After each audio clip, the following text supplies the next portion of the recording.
রাজধানীর টিকাটুলিতে কেমিক্যাল গুদামের আগুন ফায়ার সার্ভিসের ৭টি ইউনিটের ১ ঘন্টা চেষ্টায় নিয়ন্ত্রণে। এই মুহূর্তে সেখানে আছেন রিপোর্টার আদনান তুর্য। সরাসরি যাচ্ছি তার কাছে। তুর্য, আবারও দুর্ঘটনা, আবারও আগুন। এবার রাজধানী পুরান ঢাকার টিকাটুলিতে মামুন প্লাজার ৩য় তলায় আগুন লাগার ঘটনা ঘটেছে।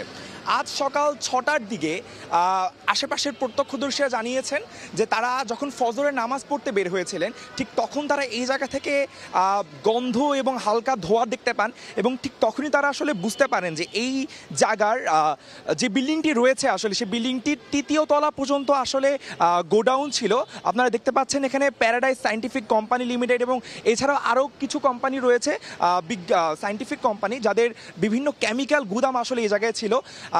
প্রাথমিকভাবে সন্দেহ করা যাচ্ছে, ফায়ার সার্ভিসও বলেছে যে এখান থেকে আসলে অগ্নিপাতের সূত্রপাতটা হয়েছিল, কিন্তু কি কারণে আসলে আগুনটা লেগেছে তা নিশ্চিত করে বলা যায়নি। 12তলা বিল্ডিংয়ে প্রায় 48টি ফ্ল্যাট রয়েছে। সেই ফ্ল্যাটের নাগরিকদের সবাইকে নিরাপদে আসলে নিচে নামিয়ে রাখা হয়েছে এবং তারা বর্তমানে আসলে ধীরে ধীরে বিল্ডিংয়ে যাওয়ার প্রবেশ শুরু করেছেন। বর্তমানে আগুন সম্পূর্ণ নিয়ন্ত্রণে রয়েছে।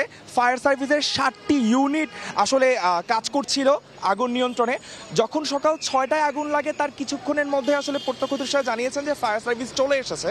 তবে যে মালিক পক্ষ ছিলেন, অর্থাৎ কিনা গোডাউনে যাদের আগুনটি লেগেছে তাদের মালিক পক্ষের কাউকে এখন পর্যন্ত পাওয়া যায়নি। ফায়ার সার্ভিস কল করেছিলেন, বিল্ডিং মালিক কর্তৃপক্ষরা তাদের সাথে যোগাযোগ করার চেষ্টা করেছিলেন, তাদের কেউ এখন পর্যন্ত এখানে এসে পৌঁছায়নি, কেউ যোগাযোগ করেননি।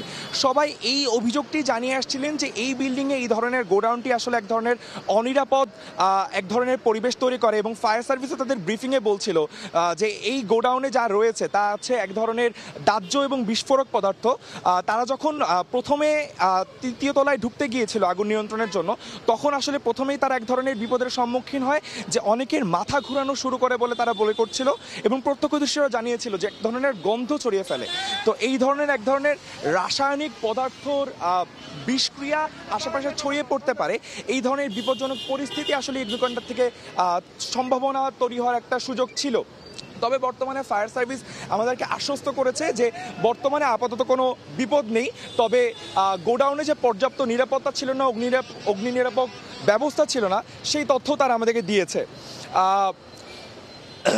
বর্তমানে ভবনের যে ভবনটিতে অনুমোদন ছিল কি ছিল না এমন প্রশ্ন আমরা করেছিলাম। সেখান থেকে তারা ফায়ার সার্ভিস আমাদেরকে জানিয়েছে এখন পর্যন্ত এই ধরনের কোনো তথ্য তাদের কাছে আসেনি। তবে ধীরে ধীরে রাজধানী ঢাকায় এক ধরনের যেভাবে ধারাবাহিকভাবে আসলে আগুন লেগে যাচ্ছে নিয়মিতভাবে, সেখান থেকে আসলে ফায়ার সার্ভিস আমাদের জানিয়েছেন যে তারা এই ধরনের অগ্নিউৎপাদের কারণে নিয়মিত তদন্ত করবেন।